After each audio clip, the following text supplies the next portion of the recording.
Nothing in this podcast is intended as investment advice, and the people in this podcast may hold positions in the stocks they talk about. Do not buy any investment based solely on a tip or recommendation. Please do your own research.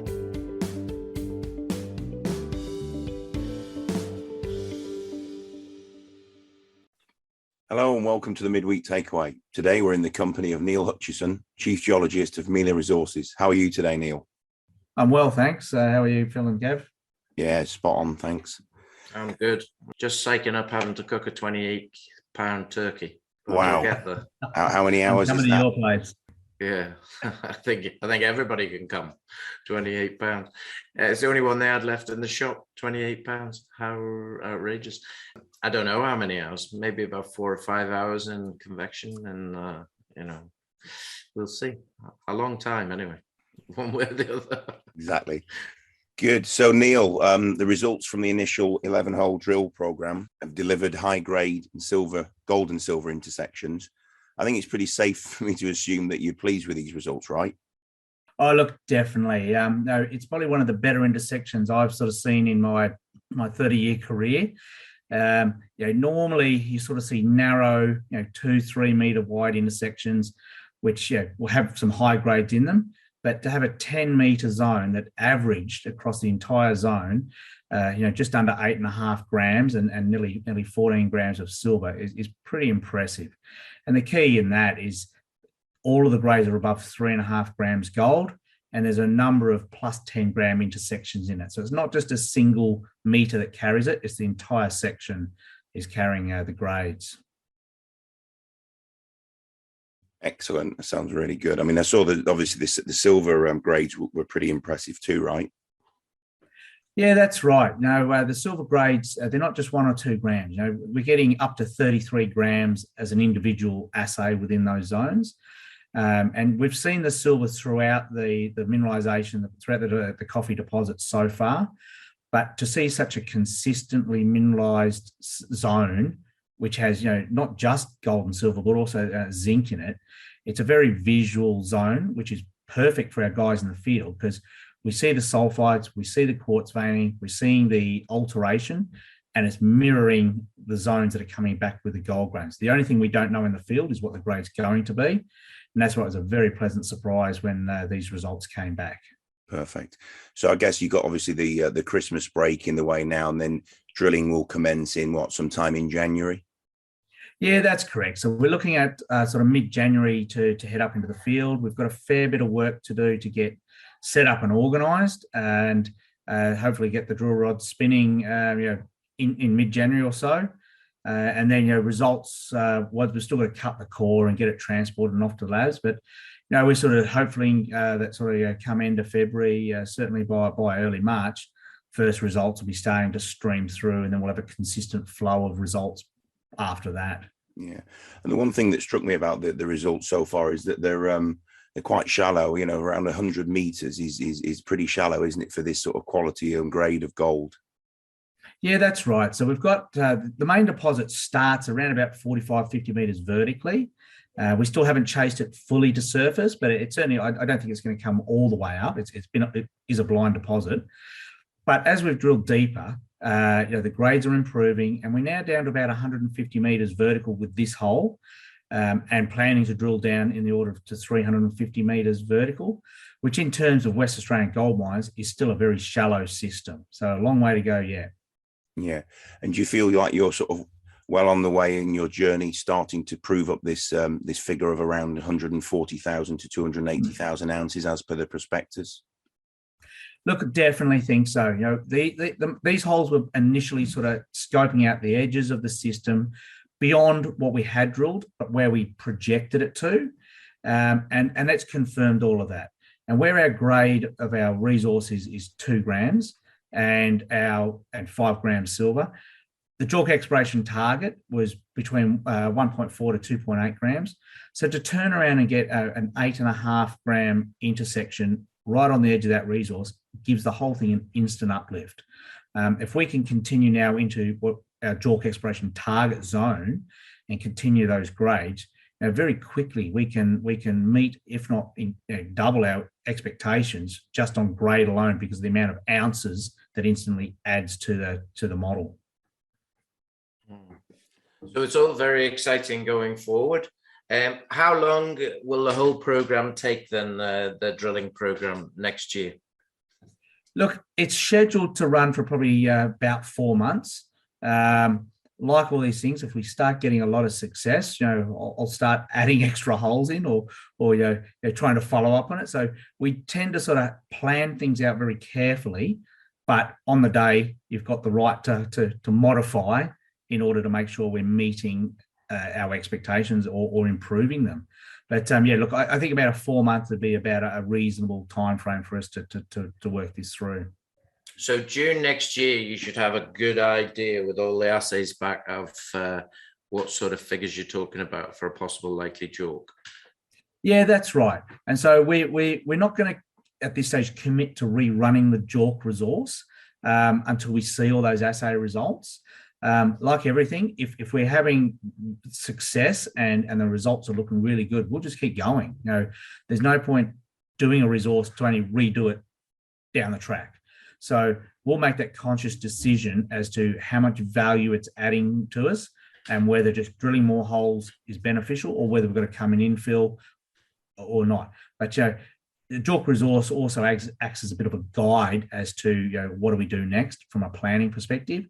But if it's as visual and as clear cut as it has been to date, we will also be able to move ahead geologically in the positive direction. And the Bellevue boys have seen your figures from the hole? I'm not sure yet. I will probably send an email out with the resource or the results to them. Put a couple of rockets on there as well. Yeah, that's it.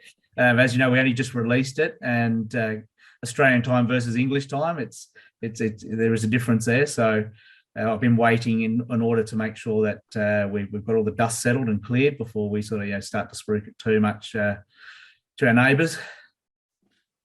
Okay, very good. I'll take that as a yes then. Okay, so we're in this situation, the next 6 months, drilling, finding out how much gold there really is there, because now obviously we had the small JORC anyway, but now we've really confirmed there is likely a system here. And as you were talking before we started to record, it's going to be like a big pipe almost of gold and silver that is in there, and it's how do we follow this pipe and how big is it, basically. That's basically what we're looking at. Yeah, that's correct. So we already know that the main part of the resource and the modelled resource is quite a flat 60-degree dipping system, strikes off to the northwest southeast, but plunges off to or dips off to the northeast. What we recognise in geology is within that you have these plunging chutes. So you've got to understand those in order to pick the eyes out of it and get the best part of it. And those chutes will have a pattern and a repetition. So there may be more than one. We've got to work out what that pattern is. And that's why we do diamond drilling. We've only done one hole to date, just to confirm and see what the system looks like. We'll move immediately up to this line and drill under hole 19, RC hole 19, because we need to get that visual grasp on what does it look like, what's the structural measurements, what does the chute look like, and which direction is it plunging. And once we've got that, that allows us to then carefully target the next round of holes to chase the highest grades, because that's where the money is, and that's what investors want to see, and that's what as geologists we want to see. And that allows us then to fast track our work as we go forwards with it. But these plunging chutes are obviously the cream on the cake, and we're greedy. We want that cream now. Yeah, you want the cherry, not just the cream. But I know what you're saying. Oh, yeah. What is the average grade in Bellevue? What are they average grading? Yep. So their current resource is 10 grams per tonne gold. So we are very close to that with just this hole. We're not saying that our entire deposit will get to those grades, but it allows us to now sort of have some comparison to sort of say we're seeing the same sort of intersections now. We're seeing the quartz vein, we're seeing the sulfides, and now we're seeing the high grades. So from our perspective, that lets us know that we're in the realms of what we can now visualize of what we could be, and having a mini Bellevue is not unrealistic now. Yeah. So I mean, maybe 4 to 5 grams is not unlikely then in the whole system. Yeah, that's correct. With an 8.5 gram intersection, we typically sort of say that between 3.5 and 5 grams per ton is an underground mineable grade. You'd like to see 5s for good profit. So this gives us the hope and the incentive to know that the system has the potential to deliver that sort of quality and that sort of grades. So for us to continue on now this next round of drilling and actually repeat or get that sort of intersections again would certainly put us in good standing to believe that that's achievable. Yeah, and if you're mining underground, then obviously you're just going after the veins and that's it. So you're not going to be mining other stuff. You're going to be mining directly through the system.